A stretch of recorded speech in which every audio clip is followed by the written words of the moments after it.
عزیز طلباء، میں یہ بات بارہا آپ کے سامنے کہہ چکا ہوں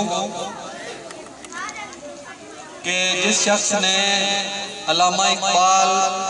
شاعر مشرق رحمت اللہ علیہ کو پڑھا ہے وہ کبھی غلام نہیں ہو سکتا۔ اس کا جسم غلام ہو سکتا ہے، اس کے جسم کو بیڑیوں میں جکڑا جا سکتا ہے، قید خانے میں ڈالا جا سکتا ہے، لیکن اس کے ذہن کو، اس کی روح کو قید میں نہیں ڈالا جا سکتا۔ جسم غلام ہو سکتا ہے، اس کی روح کو، اس کے خیالات کو غلام نہیں رکھا جا سکتا۔ علامہ اقبال رحمت اللہ علیہ امید کے شاعر ہیں، امید دلاتے ہیں، نا امیدی دور کرتے ہیں، اور ایک جگہ پہ فرماتے ہیں، میں کہتا ہوں کہ اتنا انقلاب آفرین شاعر جس قوم کے پاس ہو وہ قوم ترقی نہ کرے، اس قوم کے اخلاق خراب ہوں، اخلاقیات میں وہ دیوالیہ ہو جائے، ایسا نہیں ہو سکتا۔ اس کا مطلب یہ ہے کہ ہم ذبح حالی کا شکار ہیں، ہم نے ان کے کلام کو پڑھا ہی نہیں، سمجھا ہی نہیں ہے، اور سمجھ کر عمل کرنے کی بات تو دور کی ہے۔ ایک جگہ وہ فرماتے ہیں، بڑا مشہور شعر ہے ان کا، کہ جس کھیت سے دہقاں کو میسر نہ ہو روزی، دہقاں کسان، جس کھیت سے دہقاں کو میسر نہ ہو روزی، اس کھیت کے ہر خوشہ گندم کو جلا دو۔ اٹھو میری دنیا کی غریبوں کو جگا دو، یہ کافی لمبی نظم ہے ان کی۔ کاخ عمرہ کے در و دیوار ہلا دو، جس کھیت سے دہقاں کو میسر نہ ہو روزی، اس کھیت کے ہر خوشہ گندم کو جلا دو، گندم کے ہر سکتے کو، ہر بالی کو، ہر پودے کو آگ لگا دو۔ عزیز طلباء ذرا غور کریں کہ ہم لوگ کاشتکاری سے وابستہ ہیں زیادہ تر۔ کوئی کسان جو بیج بوتا ہے، جو پانی دیتا ہے، جو گوڈی نلائی کرتا ہے، جو فصل کو کاٹتا ہے، لیکن وہ فصل ہم روزمرہ زندگی میں جو لفظ استعمال کرتے ہیں وہ جھاڑ نہیں دیتی، پیداوار نہیں دیتی، ہر دفعہ نقصان میں جاتا ہے، اور لیکن وہ کسان اتنا ڈھیٹ ہے کہ ہر دفعہ وہ وہی بیج بوتا ہے، اسی کھیت میں بوتا ہے، پھر نقصان ہوتا ہے، پھر بوتا ہے، پھر نقصان ہوتا ہے، کچھ سمجھتا نہیں ہے۔ یہ علامہ اقبال رحمت اللہ علیہ نے مثال دی ہے کہ ہمارا نظام اس کھیت کی طرح ہے جو ہمیں دیتا نہیں ہے،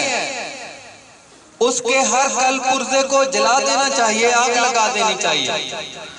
اس نظام کو ختم کر کے ایسا نظام لانا چاہیے جو پیداوار دے۔ اور اسی نظم کو علامہ اقبال رحمت اللہ علیہ کی اسی نظم کو صوفی تبسم نے پنجابی کے سانچے میں بھی ڈالا، پنجابی شعروں میں ڈھالا ہے۔ جیڑے کھیت چو ملے رہ روزی، کھیتو چھڑو بال دیو اگلا دیو۔ اس طرح کا صوفی تبسم رحمت اللہ علیہ وہ بچوں کے بھی بڑے ہر دل عزیز شاعر تھے، بہت سی نظمیں انہوں نے لکھی ہیں، غالب کے کلام کو بھی انہوں نے پنجابی کے سانچے میں ڈھالا ہے، تو بڑے بلند پایا شاعر ہے۔ تو انہوں نے، میں بات کر رہا تھا علامہ اقبال رحمت اللہ علیہ کی، کہ جس کھیت سے دہقاں کو میسر نہ ہو روزی، ہمارا نظام دیکھ لیجئے گا کہ صرف ایک نظام دیکھ لیں آپ جس نظام سے میں اور آپ وابستہ ہے۔ میں بار بار ذکر کرتا رہا ہوں،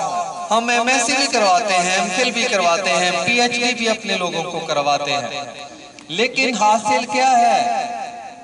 اس سے کیا تحقیق، کون کتنی کتابیں لکھتا ہے؟ خصوصاً سائنس پر لکھنے والوں کی تعداد 1% بھی نہیں، 0۔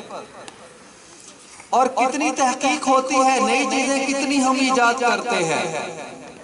کتنے تصورات ہوتے ہیں جن پر کام شروع کیا جاتا ہے اور کوئی نئی چیز بنتی ہے، جبکہ دنیا میں یورپ کے اندر چھوٹے چھوٹے ممالک ایسے ہیں ہر سال نوبل انعام ملتا ہے ان کو نئی تحقیق کا، ریسرچ کا، اور ہمارا نظام ایسا ہے، اسی نظام کو کہتے ہیں کہ اس کو آگ لگا دو۔ جب چین آزاد ہوا، ہم سے بعد میں آزاد ہوا ہے، تو اس کے حکمرانوں نے کیا کیا؟ انہوں نے کہا سب سکول اور سب کالج اور تمام یونیورسٹیاں بند کر دو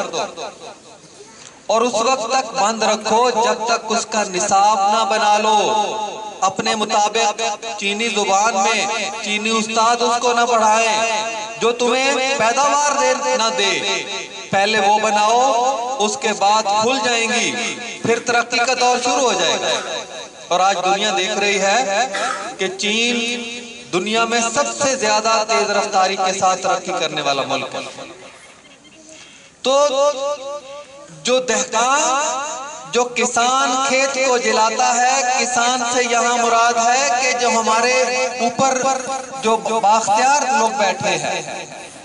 ان سے مخاطب کیا گیا ہے کہ تمہارا نظام، تم جس نظام کے کل پرزے ہو، جس کو چلا رہے ہو، وہ تو جلا دینے کے قابل ہے۔ وہ تو ایسے کھیت کی مانند ہے کہ جس میں بیج بھی بویا جاتا ہے، جس میں کھاد بھی ڈالی جاتی ہے، پانی بھی، محنت بھی کی جاتی ہے، افراد بھی اپنا وقت ضائع کرتے ہیں، پیسہ ضائع کرتے ہیں، لیکن وہ دیتا کچھ نہیں ہے۔ تو عزیز طلباء، آپ نے آگے چل کر، ہم نے اور آپ نے باغ دور اس ملک کی سنبھالنی ہے، اور سوچنا ہے، آپ نے سوچنا ہے، امید کے ساتھ سوچنا ہے، نا امید کے ساتھ نہیں سوچنا۔ نا امیدی تو کفر ہے۔ خدا سے تجھ کو امیدیں، بتوں سے تجھ کو امیدیں، خدا سے نا امیدی، مجھے بتا تو صحیح اور کافری کیا ہے؟ یہ بت جو ہم نے اپنے دل کے اندر پالے ہوئے ہیں، ایک بت ہوتا ہے جو پتھر کا بنا ہوتا ہے، جس کا مجسمہ، جس کو لوگ پوجتے ہیں، ایک بت نفس کا بت بھی ہوتا ہے جس کو انسان پوجتے ہیں، اور ایک نظام کا بت ہے جس کو انسان پوجتے ہیں۔ اس کو گرا دینے کا علامہ اقبال نے درس دیا ہے۔ تو میری اللہ سے دعا ہے کہ اللہ تعالی ہمیں ذہنی طور پر بھی اور جسمانی طور پر بھی حقیقی آزادی جو قوموں کو آگے لے کر چلتی ہے وہ عطا فرمائے۔ وما علینا الا البلاغ المبین۔